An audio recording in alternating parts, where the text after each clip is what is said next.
मी प्राध्यापक RP राहुल तुम्हाला GKN 101 विकास संकल्पना आणि मार्ग यातील मानवी हक्क हा पहिला भाग शिकवणार आहे. या टॉपिकमध्ये आपण वेगवेगळ्या गोष्टी पाहणार आहोत. त्यामध्ये हक्क म्हणजे काय, त्यानंतर नव्या विचारांचा उदय कसा झाला मानवी हक्काबाबत, त्यानंतर मानवी अधिकारासाठीचा संघर्ष कसा झाला, त्यानंतर मानवी हक्क जो आहे त्याची घोषणा कशी झाली याबाबत आपण चर्चा करणार आहोत. आता तुम्हाला माहिती आहे की निसर्गाने विविध हक्क जे आहेत ते हक्क व्यक्तीला मानवाला दिलेले आहेत आणि जसजसं जग पुढे चाललंय तसतसं हक्कांच्या बाबतीत अधिक जागरूकता निर्माण होत आहे. बघा, तुम्हाला माहिती असेल की रस्त्याने तुम्ही जाता, रस्ता सार्वजनिक आहे, शासनाने निर्माण केलेला आहे आणि सर्वांच्या मालकीचा आहे. या रस्त्यावरून जाण्याचा हक्क व्यक्तीला राहतो, म्हणजे कोणालाही रस्त्यावरून जाता येईल, तुम्हाला अडवणार नाहीत. म्हणजे इथे हक्क कुठेतरी सार्वजनिक मालमत्तेवर तुमचा निर्माण होतो. त्यानंतर स्वतःच्या बाबतीमध्ये जर बघायला गेलं, व्यक्तीच्या बाबतीत बघायला गेलं तर वडिलोपार्जित मालमत्तेचा हक्क जो आहे तो हक्क मुलाला प्राप्त होतो. किंवा एखाद्या नवऱ्याने बायकोला जर सोडलं असेल तर त्या बायकोला एकंदरीत त्याच्या हक्कासाठी पोटगी मागता येते. आणि एकंदरीत दुसरी जर व्यवस्था बघितली तर 18 वर्षे वयोगटावरील व्यक्तीला मतदानाचाही हक्क राहतो. म्हणजे वेगवेगळ्या प्रकारे आपल्याला हक्क जे आहेत ते प्राप्त होत जातात. असे कितीतरी हक्क आहेत की जे आपल्याला उपभोगता येऊ शकतात. म्हणजेच आपल्याला सांगता येईल हक्क म्हणजे नेमकं काय. त्याचा विचार केला तर आपल्याला सांगता येईल की human rights are the moral principle norms or norms that describe the certain standard of the human behavior and regularity protected in the municipal and international laws. म्हणजेच आपल्याला सांगता येईल की असे काही नियम अटी बनवलेले आहेत, त्यानुसार व्यक्तीला आपलं जीवन जे आहे ते जगता येऊ शकेल. ते जगताना विविध गोष्टींवर तो हक्क सांगू शकेल.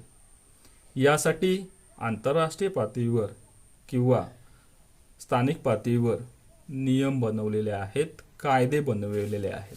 या कायद्यांचा आधार घेऊन व्यक्तीला आपलं जीवन जे आहे ते सहजपणे उपभोगता येऊ शकेल, जगता येऊ शकेल.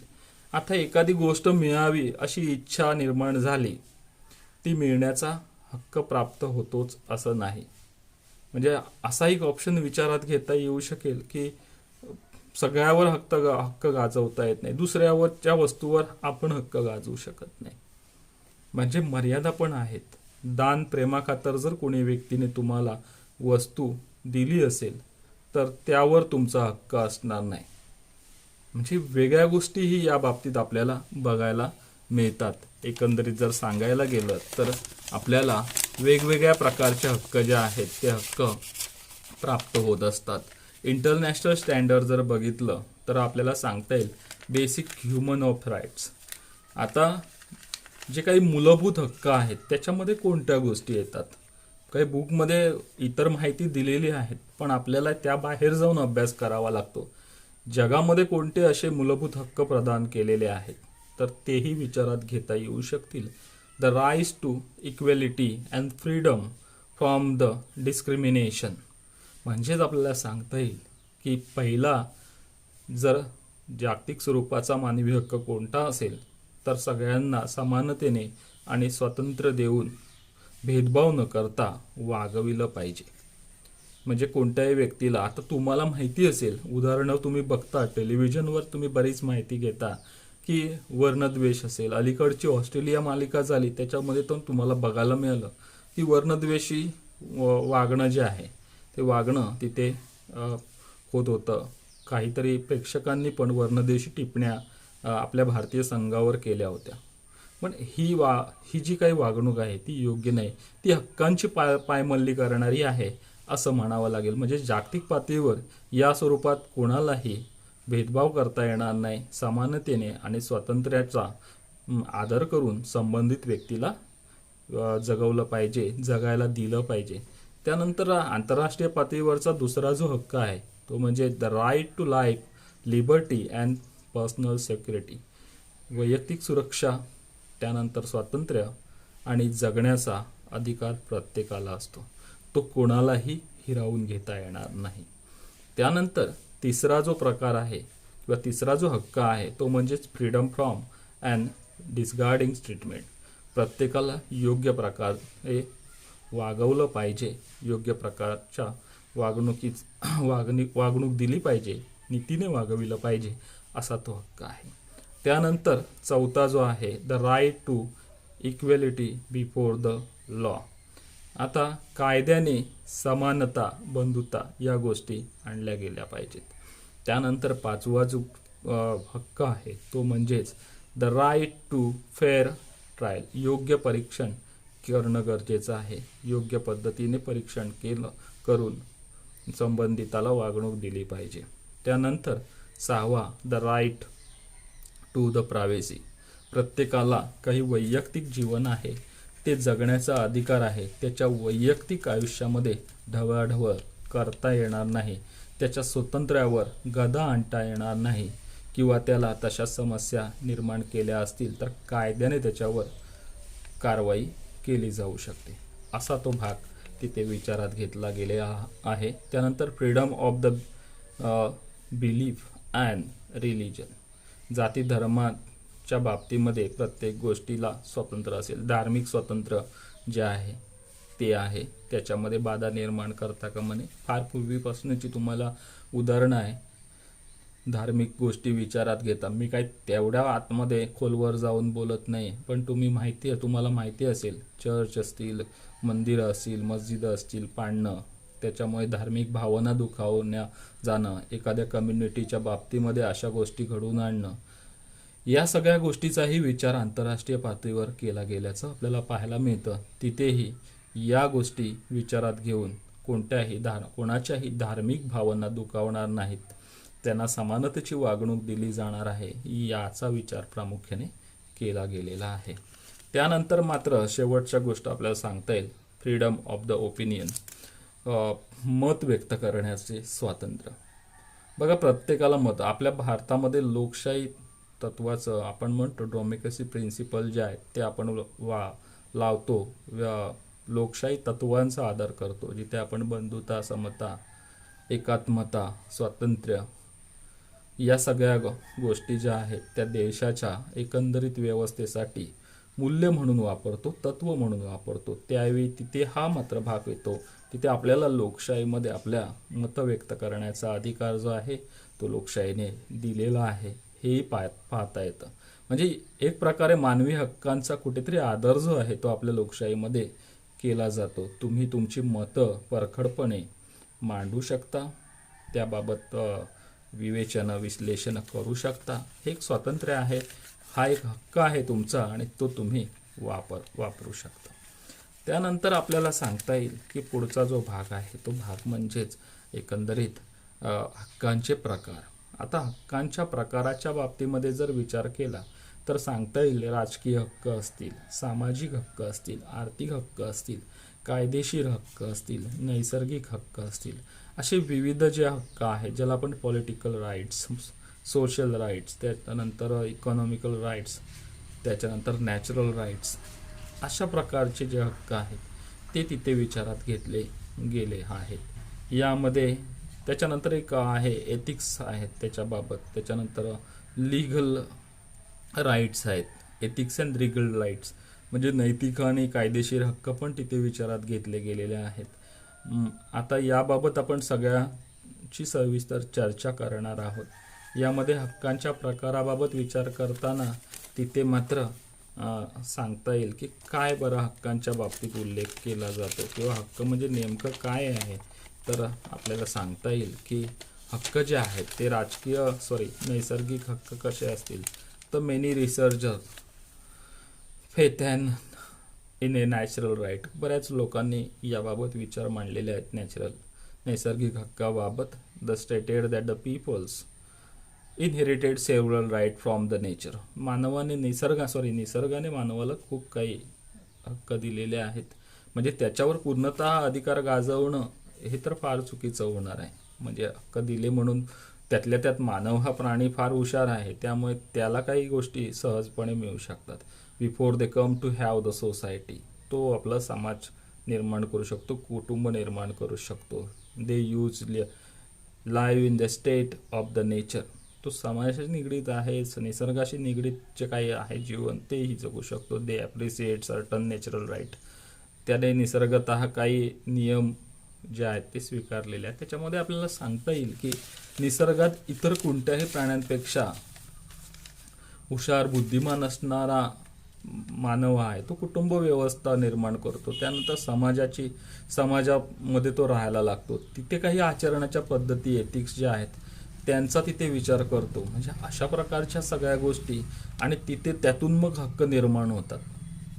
कसं वागावं, कोणत्या पद्धतीने, कोणती गोष्ट वाईट, कोणती गोष्ट बरी, याचा विचार जीवनमानाच्या पद्धतीमध्ये अवलंबतो. आणि मग तिथून हक्कांची सुरुवात होते, अधिकारांची सुरुवात होताना आपल्याला दिसते.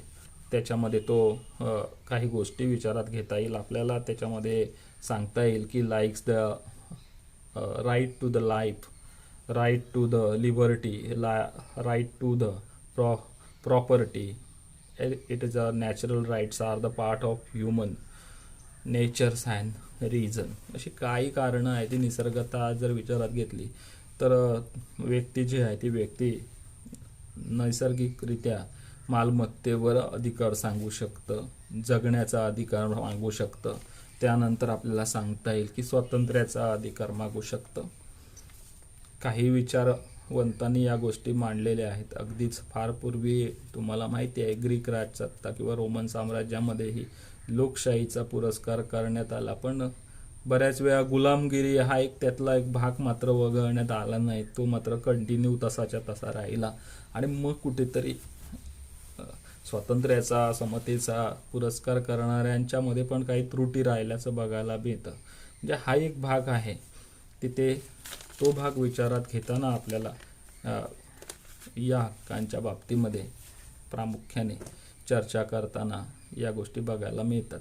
त्यानंतर नैतिक हक्क आणि कायदेशीर हक्क जो आहे तो कायदेशीर हक्क याबाबत विचार करताना आपल्याला सांगता येईल की एखादं मूल जे आहे त्या मुलाने आईवडिलांचा सांभाळ केला पाहिजे. म्हणजेच मला असं वाटतं की त्यांनी त्या मुलांनी वृद्धाश्रमात आईवडिलांना पाठवलं नाही पाहिजे.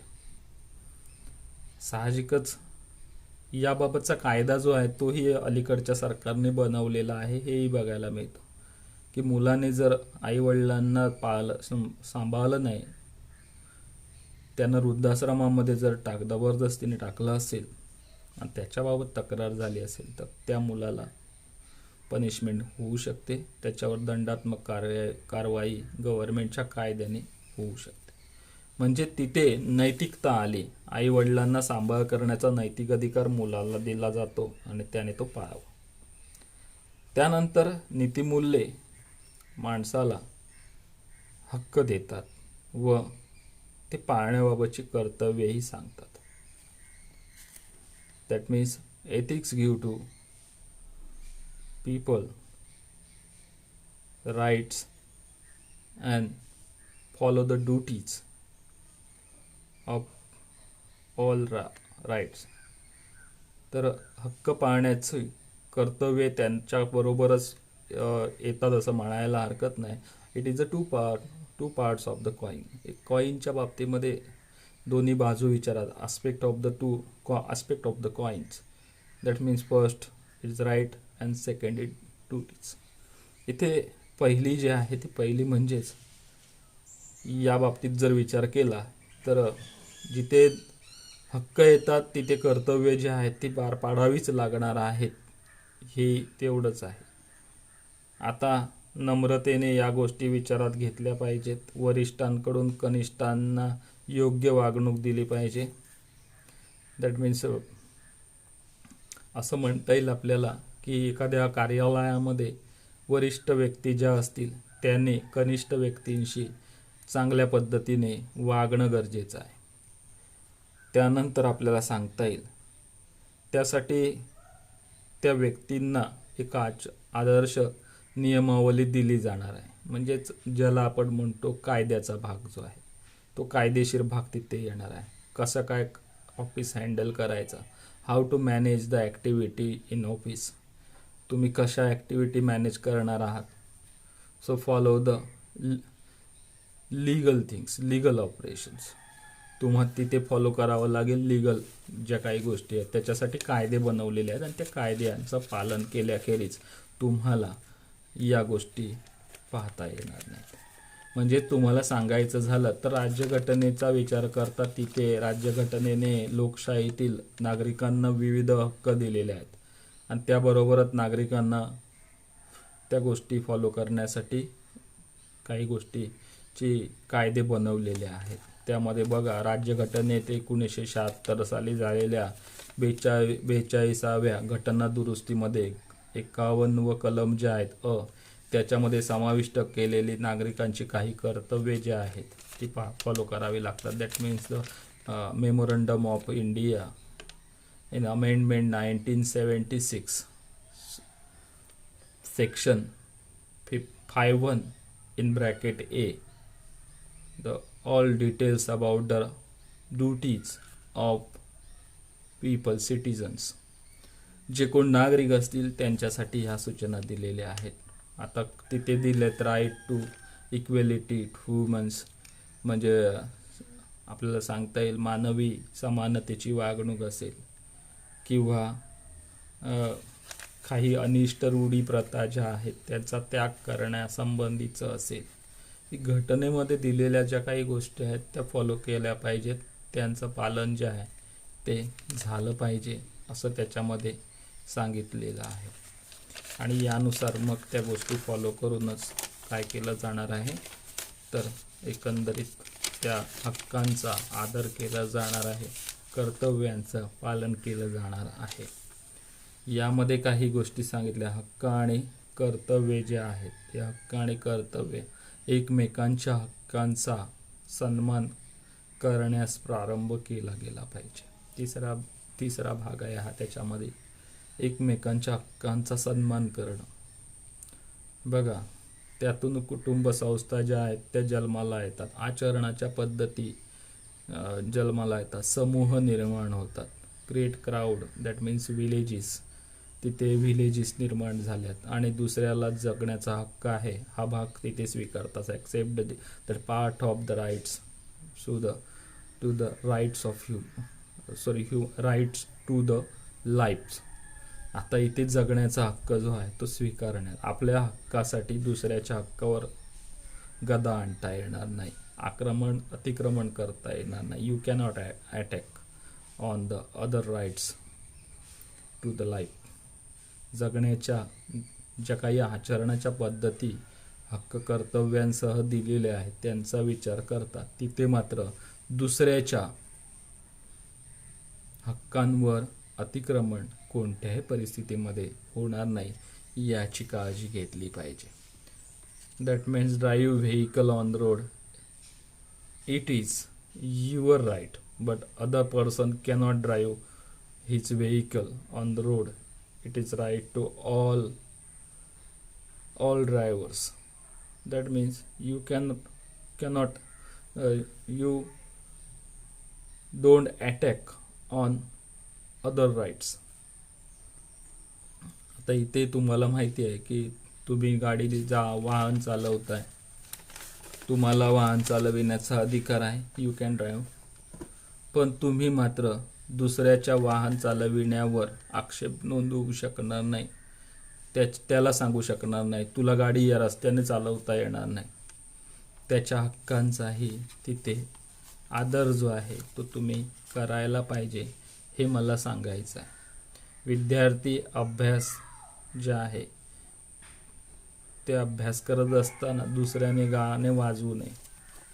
तुमच्या आजूबाजूला लोक बघा कार्यक्रम ठेवतात, मोठ्याने लाऊडस्पीकर लावतात, तिथे परीक्षा पण चालू असतात आणि मग अशा वेळी त्या परीक्षा देणाऱ्या विद्यार्थ्याला डिस्टर्ब केलं जातं, त्याच्या अधिकारावर अतिक्रमण केलं जातं असा त्याचा अर्थ होतो. आणि यातून मग कुठेतरी हक्कांची पायमल्ली होते, अधिकारांचा गैरवापर केला जातो असं म्हणायला हरकत नाही. That means it is the malpractice, it is a not good conduct of the peoples. हे काय लोकांचं वागणं बरोबर नाही असं म्हणायला हरकत नाही आपल्याला. बिहेवियर चांगलं नाही असं करू नये, म्हणजेच असं म्हणता येईल आपल्याला. यामध्ये अजून काही गोष्टी खूप सांगता येऊ शकतील आपल्याला. त्याच्यामध्ये असं सांगू शकतो की श्रम करून उत्पन्न मिळविण्याचा अधिकार जो आहे तो दिलेला आहे. आता श्रम करून फुकटचं काय मिळणार नाही याचा अर्थ साहजिकच आहे, चोरी करायची नाही.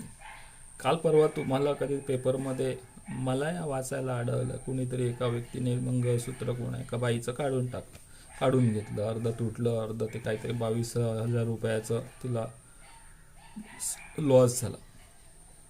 चोरी करणं समर्थनीय नाहीच आहे. कोणाच्याही चोरी करणं म्हणजे ज्याने कोणी मालमत्ता ज्याची आहे त्याची चोरणं मालमत्ता म्हणजे त्याच्या मालमत्तेवर एक प्रकारे अतिक्रमण करण्यासारखं आहे. त्याची मालमत्ता त्याच्या इच्छेच्या विरुद्ध काढून घेणं हा काही हक्कांच्या बाबतीमध्ये पायमल्ली करण्याचा भाग झाला असं म्हणायला हरकत नाही. हक्कांचा आदर केला गेला नाही.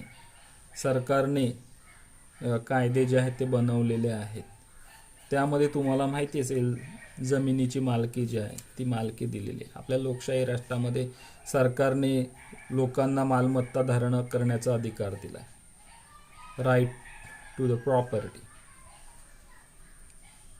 तुम्ही तुमच्याकडे मालमत्ता धारण करू शकता, पण याचा अर्थ असा होणार नाही की तुम्ही अतिरिक्त मालमत्ता बळजबरीने मर्यादेच्या बाहेर जाऊन मालमत्ता अधिकची मालमत्ता जमा करणं हे अतिशय चुकीचं आहे असं म्हणायला हरकत नाही. याच्या बाहेर जाऊन विचार करायला पाहिजे. कुठेतरी या गोष्टींना पायमल्ली जी आहे ती घातली पाहिजे असं म्हणायला हरकत. म्हणजे हा भाग झाला. त्याच्यामध्ये अजूनही उदाहरणं आपल्याला घेता येऊ शकतील, कितीतरी आहेत, चर्चा करता येऊ शकेल. तुमच्या आजूबाजूला अशा गोष्टी घडत असतात, त्या बाबतीतही तिथे विचार करता येऊ शकेल. त्याच्यानंतर जो पुढचा भाग आहे तो म्हणजे समानतेचा हक्क. समानते, सगळ्यांना समान वागणूक दिली पाहिजे, त्याला आपण राईट टू इक्वेलिटी असं म्हणतो. मगाशीच मी वाचलं होतं की तिथे म्हटलेलं की right to equality and freedom, म्हणजे स्वातंत्र्य आणि समतेचा हक्क जो आहे तो तिथे दिला गेला पाहिजे. प्रत्येकाला या गोष्टी उपभोगता आल्या पाहिजे. सर्व माणसे समान आहेत, all peoples are in same level. So त्यांना तो हक्क देतो. हे हक्क मला हवेत. जी वागणूक मिळायला हवी तीच वागणूक इतरांनाही, सर्वसामान्यांना मिळायला हवी, अशा प्रकारची धारणा असणं, ज्याला आपण म्हणतोय की सगळ्यांना समान वागवणं, सगळ्यांच्या स्वातंत्र्याचा आदर करणं, या गोष्टी तिथे विचारात घेतल्या गेलेल्या आहेत. जिथे ग्रीकांनी, रोमनांनी या मताचा आदर केला आणि असा आदर केल्यानंतरही तिथे एक गोष्ट खटकण्यासारखी होती त्यांच्या साम्राज्यामध्ये, ती म्हणजे गुलामगिरी जी आहे ती गुलामगिरी त्यावेळी अस्तित्वात होती. त्याच्यामध्ये कोणत्याही प्रकारचा बदल झाला नव्हता. म्हणजे ह्या गोष्टी आल्यात. स्वातंत्र्याचा पुरस्कार केला गेला, लिखित काही विचारवंतांनी आपल्या या सगळ्या गोष्टी मांडल्यात, पण मात्र त्याच्या बाहेर जाऊ नये. तिथे गुलामगिरी ही संबंधितांची मालमत्ता आहे. गुलामगिरी ही वस्तू जशी विकली खरेदी केली जाऊ शकते. You can buy and sell the communities. तुम्ही वस्तू सेवा विकता, तसंच गुलामही विकू शकता. माणसं विकण्याचा धंदा जो आहे तो तिथे होता. तिथे कुठेतरी या विचारवंताने मांडल्यानंतर ही तिथे एक गोष्ट राहून गेली की गुलामगिरीचा अंत झाला नाही, गुलामगिरी तशीच राहिली. तिथे कुठेतरी समानतेच्या, जगण्याच्या, स्वातंत्र्याचा अनादर जो आहे तो केला गेला. म्हणजे नाकारलं गेलं असं म्हणायला हरकत नाही. त्यानंतर काही गोष्टी बघायला मिळतात या हक्कांच्या बाबतीमध्ये.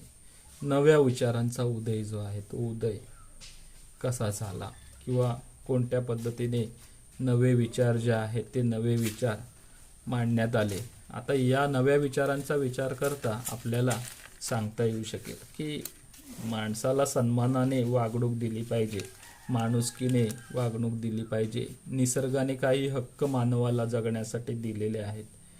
त्या हक्कांची ओळखही आपण करून घेतली. वेगवेगळ्या क्षेत्रात तुम्ही जेव्हा अनुभवता त्यावेळी तुम्हाला अशा अनेक गोष्टी बघता येतात किंवा इतिहासाचे दाखले देता येतात आणि त्यातून मग आपल्याला बऱ्याच गोष्टीचा अवबोध होतो, त्याची जाणीव होते. आता विचारवंतांनीही काही गोष्टी मांडलेल्या आहेत. अशा काही विचारवंतांची नावंही आपल्याला घेता येतील. त्यामध्ये थॉमस हॉब्स असेल, 1588 ते 1679 दरम्यानचा कालावधी जो आहे तो हॉब्स यांचा कालावधी असेल. त्यानंतर आपल्याला सांगता येईल की जॉन लॉक यांचा कालावधी जो आहे 1632 ते 1704 हा कालावधी. या दोन इंग्रज तत्वज्ञांनी काही मतं मांडली आहेत. टू द इंग्लिश फिलॉसॉफर्स त्यांनी काही मतं मांडलेली आहेत.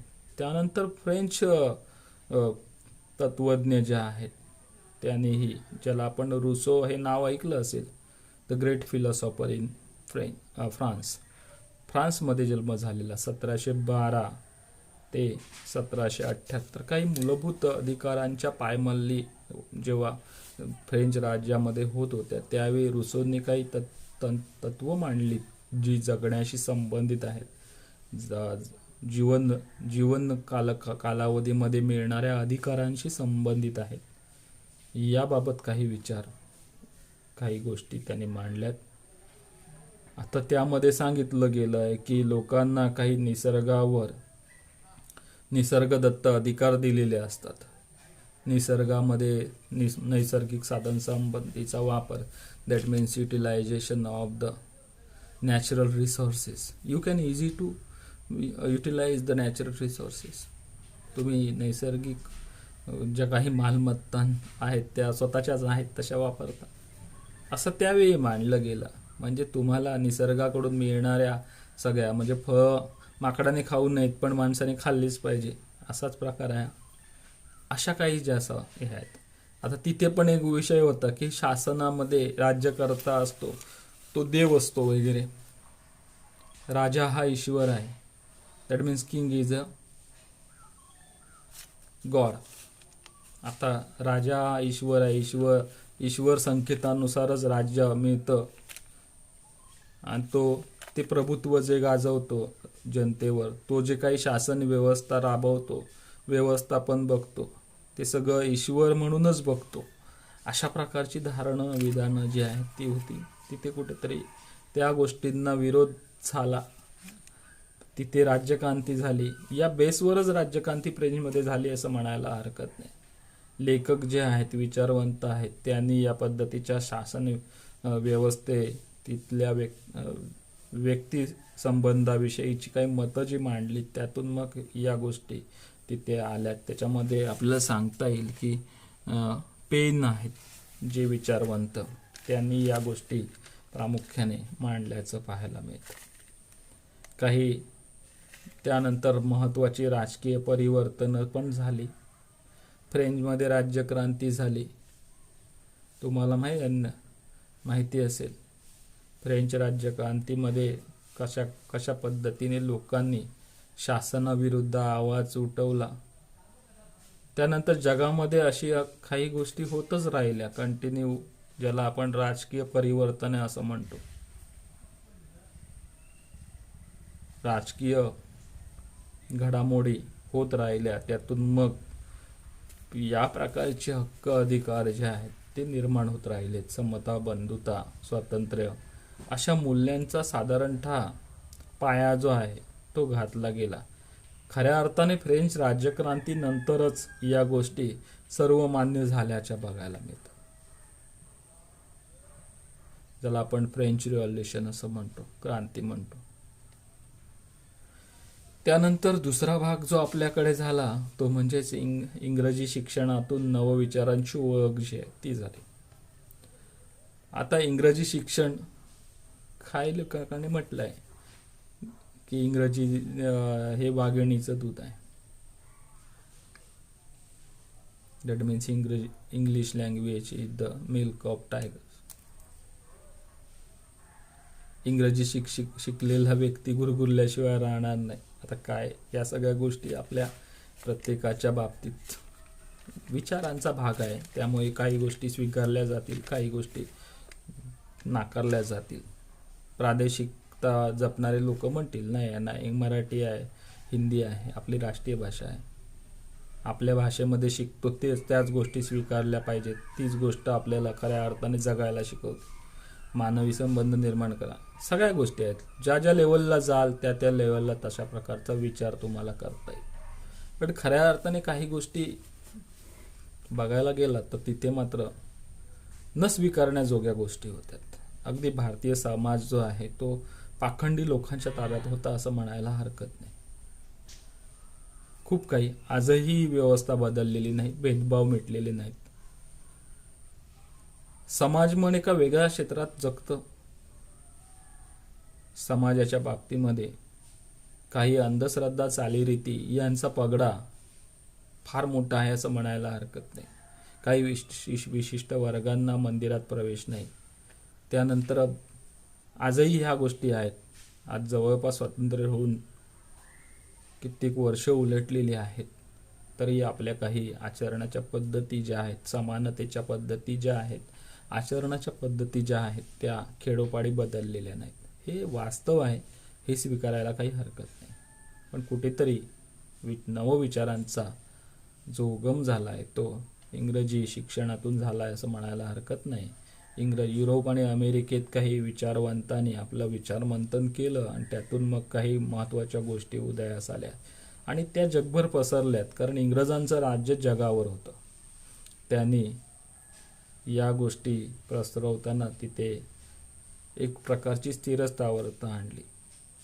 अरेबिक, फारसी, संस्कृत इत्यादी भाषा ज्या आहेत, प्राचीन भाषा, त्यांचा विद्याभ्यास करून विविध काही गोष्टी त्यातल्या चांगल्या ज्या आहेत त्या विचार म्हणून मांडायला सुरुवात केली. बघा, तुम्हाला आठवत असेल 1823 साली कलकत्त्यामध्ये एक संस्कृत महाविद्यालय स्थापन करण्यात आलं, जेणेकरून संस्कृतच्या माध्यमातून प्राचीन या भाषांमधून तिथल्या सांस्कृतिक चांगल्या गोष्टींचा अभ्यास करता येऊ शकेल आणि त्यातून मग चांगल्या प्रकारे मानवी हक्कांसाठी, अधिकारांसाठी जागरूक लोकांना करता येऊ शकेल. त्यासाठी इंग्रजीची शिक्षण व्यवस्था ब्रिटिशांनी भारतात सुरू केली. वैज्ञानिक दृष्टिकोनावर आधारित काही गोष्टी या शिक्षणातून समाज मनावर बिंबवता येऊ शकतील का याचा विचार खऱ्या अर्थाने तिथे केला. त्याच्यामध्ये काही महत्त्वाची मूल्ये जी आहेत, ज्याला आपण प्रिन्सिपल म्हणतो, ती तत्व मांडण्याचा प्रयत्न केला. नैतिक गोष्टींना आधार देण्याचा प्रयत्न केला. त्या व्यवस्थेमधून एकंदरीत मानवी हक्कांचा कसा विकास होऊ शकेल याबाबतही विचार करण्यात आला.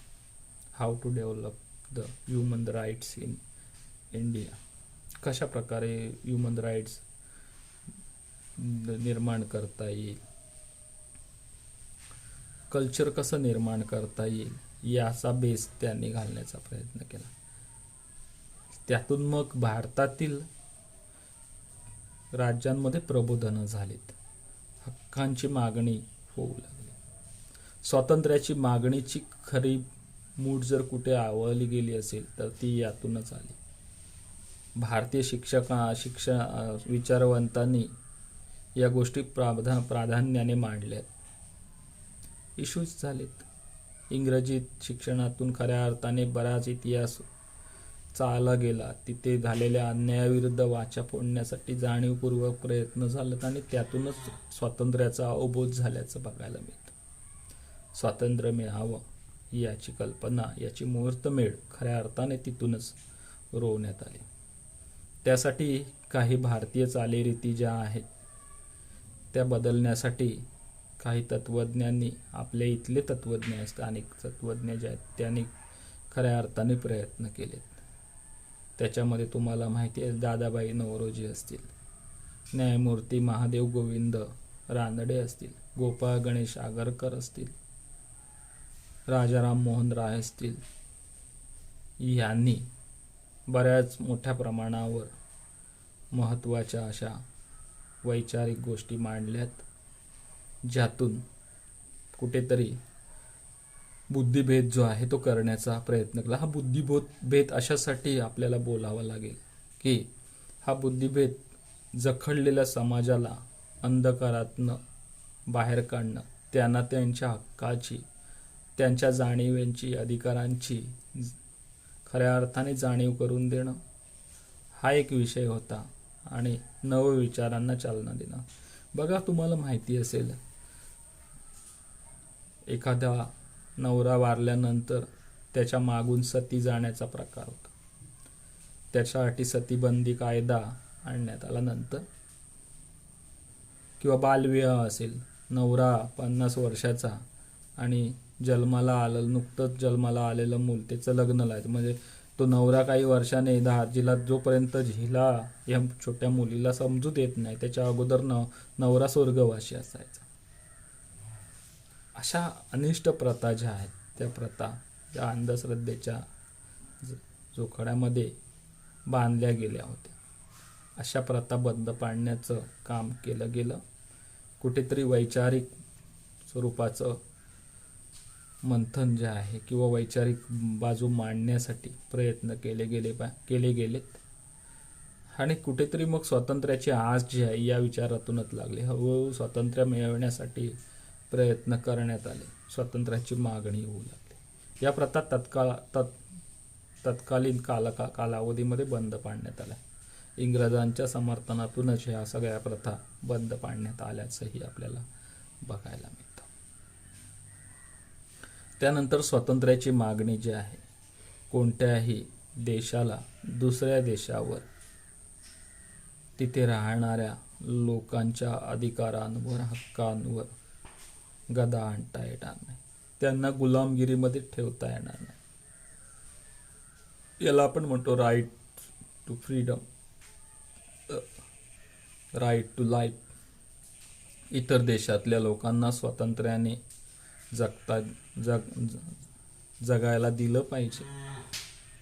मानवी हक्कांचे खूप वाजता तुम्ही तुमच्या जे काही ऑर्गनायझेशन आहेत तिकडे, सगळ्या जगामध्ये वर्ल्ड ऑर्गनायझेशन आहेत, वेगवेगळ्या संघटना ज्या आहेत जागतिक पातळीवर काम करणारे, त्यांच्याकडे बऱ्याच देशांमधील तक्रारी जातात. तिथे त्या लोकांना कशा प्रकारची वागणूक दिली जाते, त्यांनी तिथे येऊन तिथली पाहणी केली पाहिजे. तिथलं अनेक देशांनी येऊन, आपल्या देशात पण आलेले आहेत, मला आठवते काश्मीर खोऱ्यामध्ये इंग्लंड देशामधली टीम आलेली बघायला नेमकं काय चाललेलं आहे. या सगळ्या गोष्टी तिथे बघायला येण्याचं कारणच हे आहे की तिथे मानवी हक्कांची पायमल्ली तर होत नाही ना, याचा विचार तिथे केला गेला होता. आणि त्यानंतरही काही मतं मांडण्यात आली होती. आपल्याला सांगता येईल की 1939च्या दरम्यान कराची येथे झालेल्या अखिल भारतीय काँग्रेसच्या अधिवेशनातही देशात आर्थिक सामाजिक परिवर्तन घडवून आणण्यासाठीचं उद्दिष्ट जाहीर करण्यात आलं होतं. का तर आपल्या हक्कांची पायमल्ली होते. इंग्रजांकडून आपल्याला गुलामगिरीची वागणूक दिली जात आहे आणि यातून कुठेतरी स्वातंत्र्याच्या गोष्टीचा विचार करण्यात आला. सप्रू समितीने 1945 मध्येही सादर केलेल्या आपल्या अहवालामध्येही या गोष्टींचा प्रामुख्याने उल्लेख केलेला आहे, जिथे अनेक घटकांना त्यांच्या धार्मिक श्रद्धेने श्रद्धास्थानांवर जाता येईल, श्रद्धेने त्यांना वागता येईल, जीवन पद्धतीचं त्यांना स्वातंत्र्य राहणार आहे, त्यांना राजकीय आणि सामाजिक हक्कांचा समानतेने वापर करता येणार आहे. अशा तरतुदी त्यांनी अहवालामध्ये नमूद केल्याचंही बघायला मिळतं, ज्याचा विचार करता आपल्याला सांगता येईल की तिथे त्याने स्वातंत्र्याचा, समतेचा, अशा सगळ्या गोष्टींचा आदर केलेला आहे. त्याच्यानंतर आपल्याला सांगता येईल की स्वातंत्र्याला समतेची जोड हवी असं एक विधान केलं आहे तुमच्या पुस्तकामध्ये. नुसतं स्वातंत्र्य मिळून चालत नाही, तर त्याबरोबरच समता असणं गरजेचं आहे. इक्वेलिटी म्हणतो. Only you cannot accept the freedom but with A accept equality. तुम्हाला नुसतं स्वातंत्र्य नाही गरजेचं आहे, तर त्याबरोबरच समानतेची वागणूक आहे. जगात अनेक देश स्वतंत्र आहेत. काल परवाचं मगाशीच उदाहरण सांगितलं की वर्णद्वेष जो आहे, गोरे काळे लोक किंवा रेड इंडियन असतील, अशा सगळ्या लोकांचा विचार केला तर त्यांना तिथे वागणूक कशी मिळते. स्वातंत्र्य एखाद्या देशामध्ये कितीतरी आहेत. हिंदू धर्मामध्ये तुम्हाला माहिती आहे की अनेक जाती धर्माची लोक आहेत, त्यांना समानतेने वागणूक मिळते आहे किंवा नाही. त्या माणसाच्या जातीचा विचार केला तर तिथे त्याला कोणत्या प्रकारे वागणूक मिळेल, समानता आहे किंवा नाही. आचरणाच्या पद्धती सगळ्याचा विचार केला, समाजमानाचा विचार केला तर कुठेतरी आपल्याला नकारार्थी उत्तर द्यावं लागेल. कारणही तसंच आहे. आपल्याकडे अनेक जाती धर्माच्या लोक, आज आपण शिक्षित झालं, स्वातंत्र्य भारतामध्ये आपण राहतोय, पण समानतेची वागणूक आपल्याला नाही. आपल्या प्रिन्सिपलमध्ये उल्लेख केला आहे. देशाची जी डेमोक्रेसी आहे त्याच्यामध्ये तुम्ही सांगितलं बंधुता आहे, समता आहे, एकात्मता आहे, स्वतंत्र आहे, पण कुठेही या सगळ्या गोष्टी कागदावरच आहेत का अशी शंका येते. कारण आजही तुम्हाला माहिती असेल खेडोपाड्यांमध्ये या गोष्टी गेलेल्या नाहीत. जाती धर्माचा प्रचंड वेखा जो आहे तो वेखा समाजाला घातला गेलेला आहे. समाजामधील या छोट्या मोठ्या जातींमध्ये नेहमीच तेढ निर्माण होत असते आणि हे कुठेतरी एकात्मतेला बाधा निर्माण करणार आहे. त्या समाजाच्या संबंधित घटकांना बाधा, त्यांच्या हक्कांना, त्यांच्या अधिकारांना बाधा निर्माण करणारा आहे असं चित्र आहे. म्हणजे स्वातंत्र्य असून चालत नाही, तर त्याच्याबरोबर समानता ही असलीच पाहिजे. मानवी अधिकार जे आहेत ते त्यांना तेवढ्याच आत्मीयतेने वापरता येणं गरजेचं आहे. बघा, अजून तुम्हाला मी हे का बोलतोय तर यामध्ये तुम्हाला माहिती आहे काही अशा समाज घटकांना धार्मिक स्थळामध्ये प्रवेश नसतो. त्यांना आजही पाणी मिळताना पण मुश्किल आहे. सार्वजनिक विहिरांवरही पाणी मिळत नाही. आता ह्या गोष्टी ज्या आहेत त्या खूप गांभीर्याने घेण्यासारख्या आहेत. आपण शिकतो पण त्याचा वापर मात्र आपल्या जीवनात करत नाहीत. समानता ही पुस्तकात आहे, पण आपल्या आचरणात मात्र ती समानता येत नसेल तर त्या समानतेचा काही उपयोग नाही, त्या स्वातंत्र्याचा काही उपयोग नाही असं आपल्याला म्हणावं लागेल. मग मीही असेल त्या ठिकाणी किंवा तुम्हीही असाल, या सगळ्यांना तेवढ्याच आत्मीयतेने विचार करायला पाहिजे, तेवढ्या जाणीवेने विचार करायला पाहिजे. नाहीतर मग आपण हक्क कर्तव्यांसाठी असेच भांडत राहू. जगण्यासाठी आपलं जे काही आयुष्य आहे ते कलह आणि तंट्यामध्ये वाया घालू. त्यामुळे हा विचार जो आहे तो करायला पाहिजे. मानवाधिकारांसाठी नाहीतर मग संघर्ष उभे राहतात. पुढचाच भाग आपण बघतोय. मानवाधिकारासाठी का संघर्ष उभा, तर कुठेतरी समानतेची वागणूक जी आहे ती देत नाहीत आणि त्यामुळे मग अशा प्रकारचे संघर्ष जे आहेत ते उभे होतात. 1617 मध्ये ब्रिटिश राजसत्तेचं जोकड फेकून आपण काय केलंय तर स्वातंत्र्य मिळवलं. अमेरिकेतही याच गोष्टी झाल्यात. अमेरिकेत या पद्धतीचं स्वातंत्र्य जे आहे ते मिळविल्यानंतरही काही गोष्टी आपल्याला बघायला मिळाल्यात. तिथे समानता निर्माण करण्यासाठी जाणीवपूर्वक प्रयत्न केलं गेलं. सत्तेचं हस्तांतरण झालं. सत्तेच्या हस्तांतरणानुसार त्यांना काही मूलभूत हक्क अधिकार संबंधित जनतेला देण्यात आले.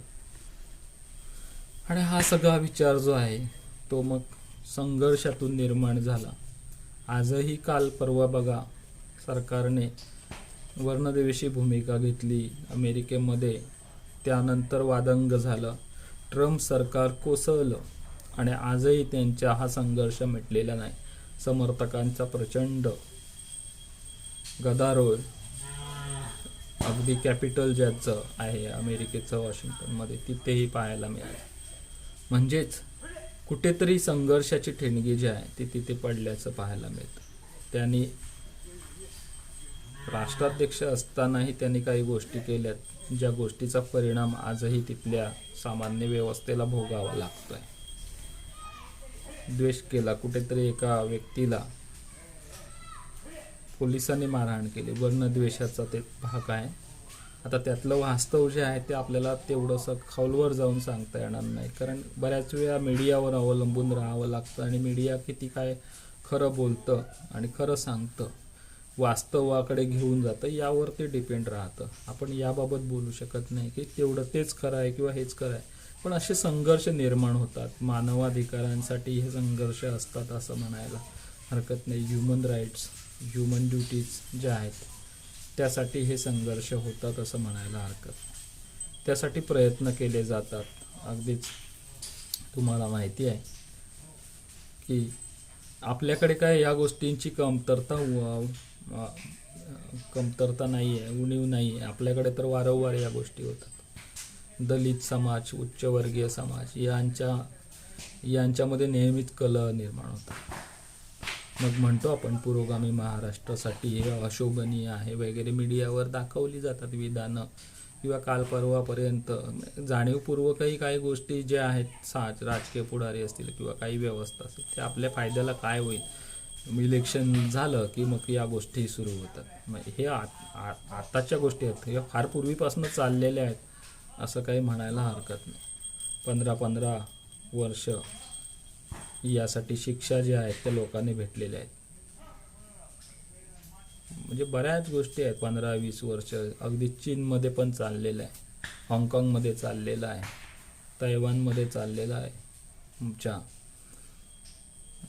तिबेटमध्ये चाललेलं आहे. आणि आपल्या सगळ्या आजूबाजूला सगळ्या ठिकाणी या सगळ्या गोष्टी चाललेल्या आहेत. त्यामुळे या गोष्टी नवीन नाही. त्यासाठी भारतामध्ये पण मग प्रयत्न करण्यात आल्याचं बघायला मिळतं. भारतामध्ये काही कायदे बंद करण्यात आले, चालीरीत्या बंद करण्यात आले, सतीची प्रथा होती ती बंद करण्यात आली. त्यानंतर तुम्हाला माहिती असेल बालविवाह असेल ते बंद करण्यात आलं.